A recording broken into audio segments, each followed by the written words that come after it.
You love to be paid each month by a company you don't even work for? If that's you, you might want to stay to the end of this video.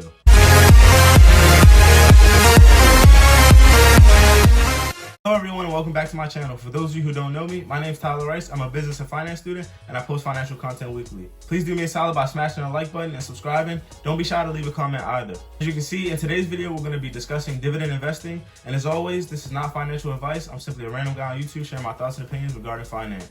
So with the right strategy and smart investing, dividend investing can be a wonderful thing as a means to long-term income. I know we all want to be on the beach, laying in the sand, making millions and trillions of dollars, but that's just probably not going to happen.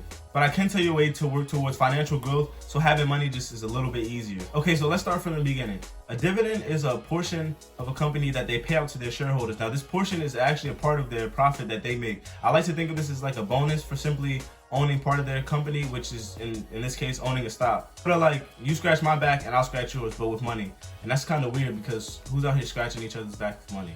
But anyway, for example, owning a share, just one share of realty income, I get paid 23 cents each month. Now I know that's a lot of money to work with because I actually just bought 10 Lambos with that 23 cents, but bear with me. Dividend investing is a long-term strategy to grow your wealth. Now, many companies pay dividends out quarterly, which means they pay out dividends every 3 months. However, there are like special companies, for example, Realty Income, that pay monthly. Knowing that you have almost certain, and it's not guaranteed that you'll be paid dividends, but almost certain payments coming in each month is a nice thing. But like I said, most companies generally pay out quarterly, so every 3 months, so you won't be always getting those payments every month. However, once you get the hang of dividend investing and investing in this manner, you can own an assortment of companies to where you're paid each month of the year. With that being said, solely investing in companies simply for their dividends for a lot of companies can be pretty dangerous, and you have the potential to lose not some but all of your money.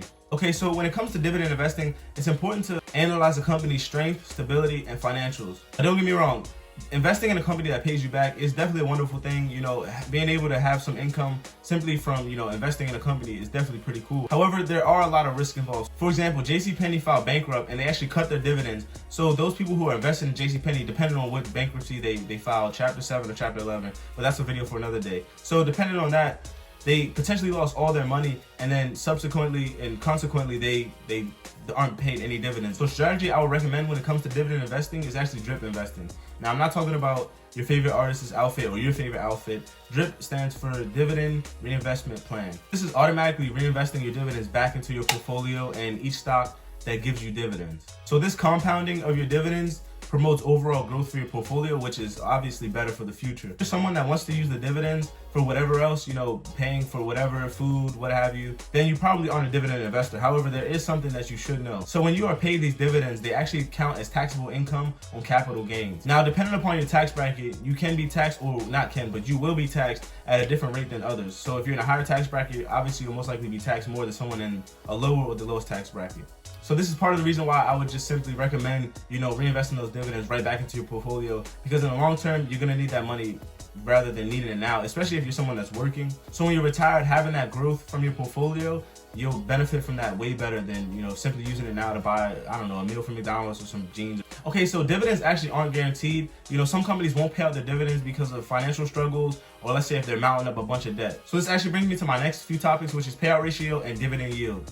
So in my previous video, which is my most recent portfolio update, I spoke a little bit about payout ratio and dividend yield. So when I invest in a company that's growing and profitable, that payout that they give to their shareholders, I actually would prefer if they put that money back into their company simply for growth and stability. This is because that overall growth of the company, for us that are invested into the company, we're simply gonna reap a greater return than, let's say, $20 a month from dividends. I hope that logic makes sense, because to me it makes sense, but I hope to you all that kind of makes sense. Now, of course, I don't have anything against dividend investing simply because I am a dividend growth investor. Anyway, a payout ratio is the ratio of earnings that the company pays out to their shareholders. So whatever profit that they're making, you make that, or you get a piece of that pie as well. You don't get all that profit. That would be crazy. Imagine a company making like $8 billion in profit and they give you $8 billion.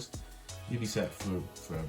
Okay, so being a dividend investor, I say that the payout ratio is an important part of it, simply because if, let's say, a company's paying out 80% of their profits, what money are they really using to build up their company for growth? So as some of you know, a safe ratio for me is around 25 and 35%.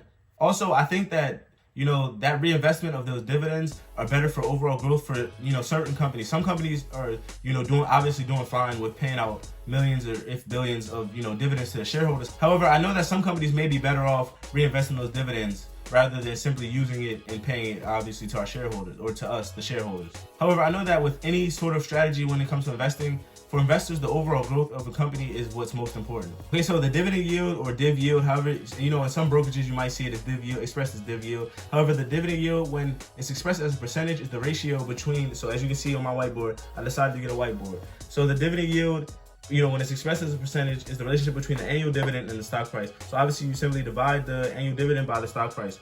Now, when you look in a brokerage, let's say Robinhood, for example, when you look at Robinhood, the dividend yield might be a little different that they have on there, simply because the stock price obviously changes and fluctuates every day.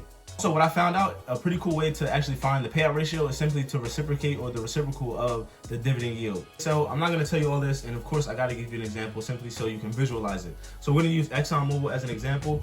So Exxon, as you can see, their annual dividend, or the annual dividend payment, is $3.48, when their current stock price right now is around $45.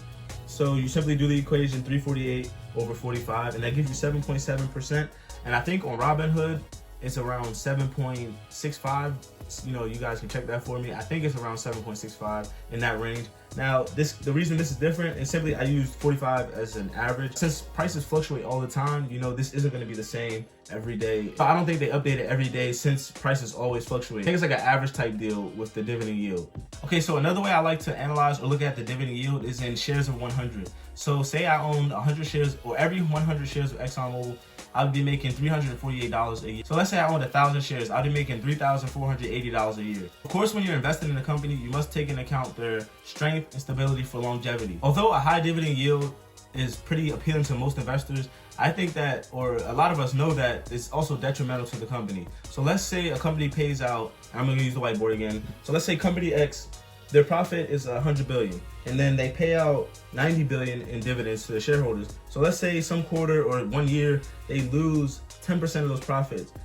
They're not gonna pay out, and of course it would be lovely to still be paid out, you know, 90 billion in dividends. They're not gonna pay out all that profit, simply because they won't have any money or any cash flow to use in order to grow their company. So yes, you'll be getting those dividends. However, the company is slowly going to be declining, especially if they're always losing profit. So now that we got the whiteboard out of the way, I want to give our current situation as an example to why we should be a little aware of high dividend yields. So a lot of dividend yields and a lot of companies raise their dividend yield, or their dividend yield is raised simply because of ailing economies, like our current one. So we see dividend yields rise simply because a lot of stock prices are falling. And it's understandable because of what happened. You know, we all vividly remember, those of us investing vividly remember March 23rd, 2020, and what our portfolios looked like. However, a lot of companies have started to rebound. The stock market in general is rebounding, which is still weird. But those companies who haven't rebounded, their dividend yield is still high, and it's still kind of appealing to some investors and a lot of new and beginner investors like myself. However, I'm not invested in those companies, but it looks appealing, and this is actually called a value trap. So a value trap is when a stock appears to be priced cheaply and is trading at a low valuation, which actually to a lot of investors seems appealing. So when it comes to investing, and whatever strategy you decide to implement, you always have to invest money you're okay with losing. There's no guarantee that you'll make money in the stock market whatsoever. Be aware that you always need to take care of your financial necessities before investing. I would never say and never recommend that you go out and go all in and invest your life savings into the stock market, because there's always a possibility that you can lose all that money. You know, dividend investing can be a wonderful thing to grow your portfolio and your wealth overall. Remember that investing comes with risk. However, with hard work, dedication, and focus, you can really change your financial situation investing in the stock market. And as always, I would like to leave you all with a quote, and this comes from the late George Floyd. "I can't breathe.